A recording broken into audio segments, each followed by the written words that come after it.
আমার আল্লাহ রাব্বুল আলামিন মহাগ্রন্থ কোরআন কারীমের 114টা সূরার মধ্যে অন্যতম একটা সূরা আল্লাহ তাআলা নাযিল করেছেন।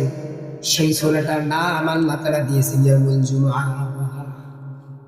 আল্লাহ তাআলা 114টা সূরার মধ্যে একটা সূরার নামে দিয়েছেন জুমা, বলে সুবহানাল্লাহ। এই যে জুমার দিন আমরা পেলাম, গরিব মানুষের হজের দিন আমরা সকলেই জানি। সুতরাং হজ করার জন্য আমরা অসংখ্য নেয়ামত আমরা খরচ করি, অসংখ্য টাকা আমরা ব্যয় করি, অনেক দিন আমরা ব্যয় করি। সুতরাং দুঃখজনক বিষয়, আল্লাহ তাআলা আমাদের জন্য হজের একটা দিনের ব্যবস্থা করে দিয়েছেন। যুদ্ধের ময়দানে জিহাদ লাভ করার মতো, শহীদ হওয়ার মতো একটা মর্তবা আমাদেরকে দিয়েছেন, অনেক অনেক ফজিলত দিয়েছেন। কিন্তু দুর্ভাগ্যজনক, কপাল পোড়া আমরা মুসলমান, আমরা আল্লাহ সুবহানাহু ওয়া তাআলার কথা কেউ মানি না, রাসূলুল্লাহ সাল্লাল্লাহু আলাইহি ওয়াসাল্লামের কথা কেউ মানি না।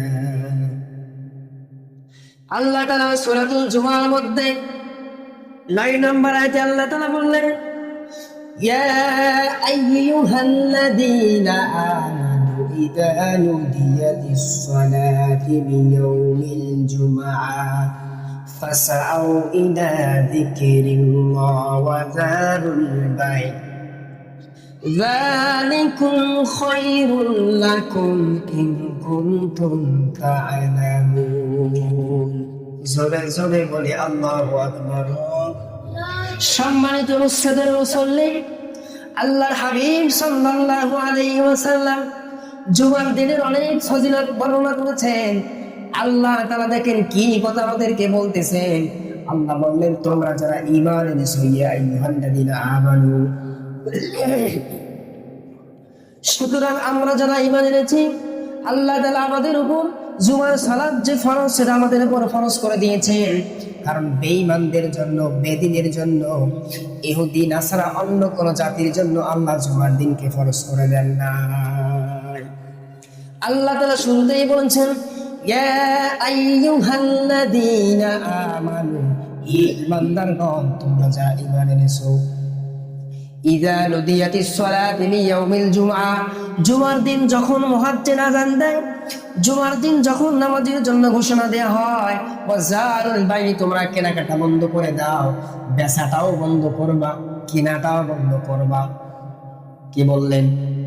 আল্লাহ তাআলা বললেন, মুয়াজ্জিন যখন আযান দিবে, জুমার নামাজের জন্য আযান দেবে, জুমার নামাজের জন্য যখন তোমাদেরকে ডাকবে, তখন তোমরা কি করবা? কেনা বেচাটা বন্ধ করে দিবা, সংসারে যত কাজ আছে বন্ধ করে দিবা।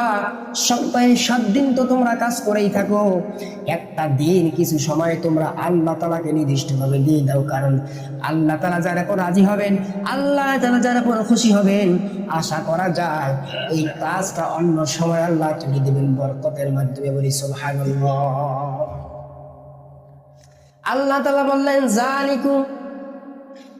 যালিকুম খায়রুল লাকুম, এটা তোমাদের জন্য উত্তম, ইন কুনতুম তা'লামুন, যদি তোমরা তা জানতা, যদি তোমরা তা জানতে, তাহলে তোমাদের জন্য এইটাই হইতো উত্তম, সংসার এবং বেচা কেনাকে ব্যতীত রেখে।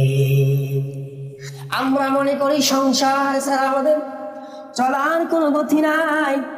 আমরা তো সকলেই ব্যবসায়ী মানুষ, আমরা ব্যবসায় ব্যস্ত থাকবো, আমরা তো সবাই ক্রেতা মানুষ, কেনাকাটায় ব্যস্ত থাকবো। কিন্তু না, যদি আমরা আজকের এই সময়টা, আজকের এই দিনটার যদি আমরা ফজিলত জানতাম, যদি আমরা মর্তবা জানতাম, গুরুত্ব জানতাম, সব কিছুকে বাদ দিয়ে মুয়াজ্জিন যখন আযান দিয়েছে, হাইয়া আলাস সালাহ, নামাজের জন্য আসো, হাইয়া আলাল ফালাহ, কল্যাণের জন্য এসো, সব কিছু দুনিয়ার কাজকে বেঁধে রেখে আমরা আল্লাহর স্মরণে মসজিদ ঘরে আসতাম।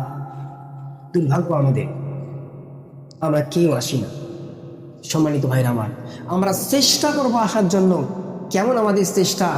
আসলে এই দুর্বল চেষ্টা দিয়ে ইহকালে সফলতা পাওয়া এতটা সম্ভব নয়।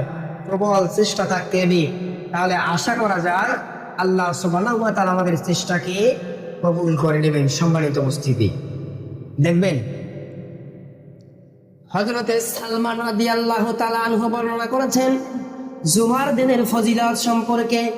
আল্লাহ রাসূল সাল্লাল্লাহু আলাইহি ওয়াসাল্লাম বলতেছেন, যদি কোনো আমার যদি কোনো উম্মত জুমার দিনে সুন্দর করে গোসল করে, কি করে?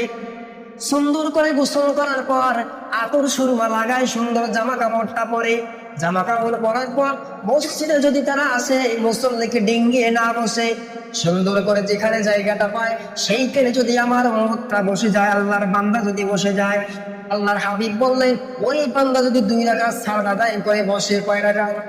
2 রাকাত সালাত আদায় করে বসার পর যদি ইমাম সাহেবের খুতবাটা মনোযোগ সহকারে শ্রবণ করে, আল্লাহ রাব্বুল আলামিন এই বান্দা, আল্লাহ রাব্বুল আলামিন তার হাবিবের দ্বারাই ঘোষণা দিচ্ছে ওই বান্দার কি হবে?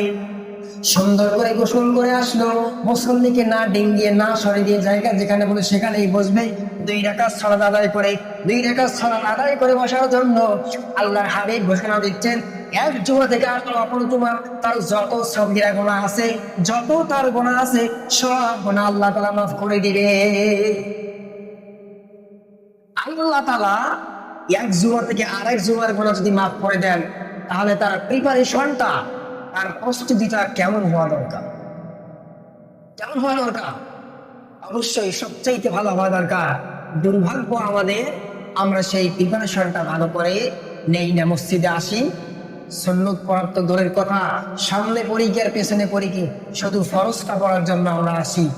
শুরুতেই বললাম আল্লাহ তাআলা জুমার নামাজকে কেন 2 রাকাত ফরজ করলেন, অনেক কাহিনী। তার মধ্যে এটা একটা বললাম যে আমরা নামাজ পড়ে বসবো, এক জুমা থেকে আর এক জুমা আল্লাহ তাআলা আমাদের সমস্ত গুনাহ মাফ করে দিবেন।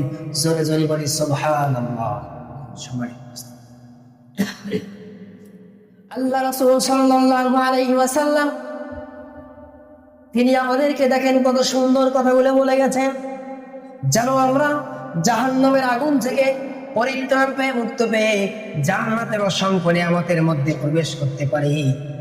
জান্নাতের সুখে আমরা প্রবেশ করতে পারি, শান্তির একটা জায়গা। দুর্ভাগ্যজনক বিষয়, আমরা নিজেরাই নিজের বেখেয়ালিতে, নিজের বেহাপনাতে আমরা এই অফারগুলো উঠে দেই না।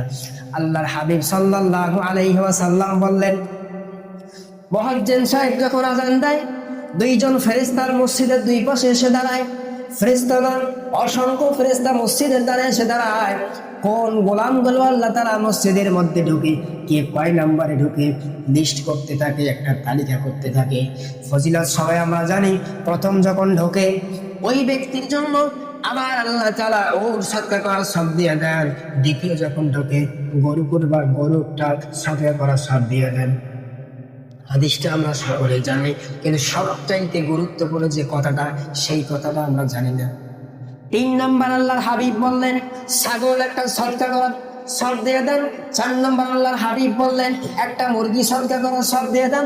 5 নাম্বার আল্লাহর হাবিব বললেন একটা ডিম সদকা করার সমপরিমাণ আমাদেরকে সব দিয়ে দেন। কিন্তু শর্ত হচ্ছে কখন আসতে হবে। যদি কেউ প্রথমে আসে 1 থেকে 5 নাম্বার, সেই ব্যক্তির জন্য এই 5টা সব। কোনো বর্ণনায় এসেছে 4টে বা 4টে, কোনো বর্ণনায় গরু নাই। সুতরাং 4টে হোক আর 5টা হোক, যেই ব্যক্তিগুলো প্রথমে আসবে তার জন্য সব। শুধু তাই নয়, আল্লাহর হাবিব সাল্লাল্লাহু আলাইহি ওয়াসাল্লাম বলেছেন, এই শব্দটা একটু মনোযোগ দেন। নাম লেখা যখন শেষ হয়ে যায়, ইমাম সাহেব যখন খুতবা দেওয়ার জন্য মসজিদের মেম্বারে ওঠে, ইমাম সাহেব যখন খুতবা দেওয়ার জন্য মসজিদের মেম্বারে ওঠে, এই ফেরেশতাগুলো তার আগ পর্যন্ত নাম লিখতে থাকেন। 1 থেকে 4 এবং 5 নাম্বার ব্যক্তির জন্য পুরস্কার দিয়ে দেন, বাকিগুলোর নাম লিস্টি করে লিখে দেন কাল কিয়ামতের জন্য জাযা দেওয়ার জন্য, কাল কিয়ামতের জন্য কল্যাণ দেওয়ার জন্য। দুর্ভাগ্যজনক বিষয় হচ্ছে, আল্লাহর হাবিব সাল্লাল্লাহু আলাইহি ওয়াসাল্লাম বলেছেন, ইমাম সাহেব যখন মসজিদে মেম্বারের মধ্যে উঠবে, ওই ফেরেশতাগুলোর নাম লেখাটাকে বন্ধ করে দেয়। ফেরেশতা কি করে? ইমাম সাহেব যখন মেম্বারের মধ্যে খুতবা দেওয়ার জন্য উঠবে, আলোচনা করার জন্য উঠবে, বয়ান করার জন্য উঠবে, তখন ফেরেশতার নাম লেখা বন্ধ করে দেয়। তাহলে এখন আপনারাই বলেন, আজকে যারা শেষে এসেছেন আপনাদের নাম কি ফেরেশতার খাতায় উঠেছে? এখানে আমার বলার কিছু নাই। এত ফজিলত থাকার পরে যদি আমরা আসি, আমাদের হাজিরাটা আমরা করতে পারলাম না, দুর্ভাগ্য আমাদের। ইমাম সাহেব সব সময় আপনাকে ফজিলতের কথা বলে, সব সময় হুজুরেরা বলে, আলিমেরা বলে, কারণ তারা জানে যে কি কু আনফুসিকুম আহলিকুম নার, নিজে জাহান্নামের আগুন থেকে বাঁচো তোমার আহাল পরিবারকে জাহান্নামের আগুনকে বাঁচাও। যে আপনার ফ্যামিলি একটা পরিবার, আপনার পরিবার হতে পারে, আপনার মসজিদও কিন্তু পুরো জামাত নিয়ে একটা পরিবার, পুরো দেশও একটা পরিবার, পুরো গোষ্ঠী একটা পরিবার। কারণ আমরা যদি আমাদের বলে যাই বা আমরা যদি আমাদের গভীরে যাই, তাহলে দেখবেন যে আমাদের পিতা কয়জন?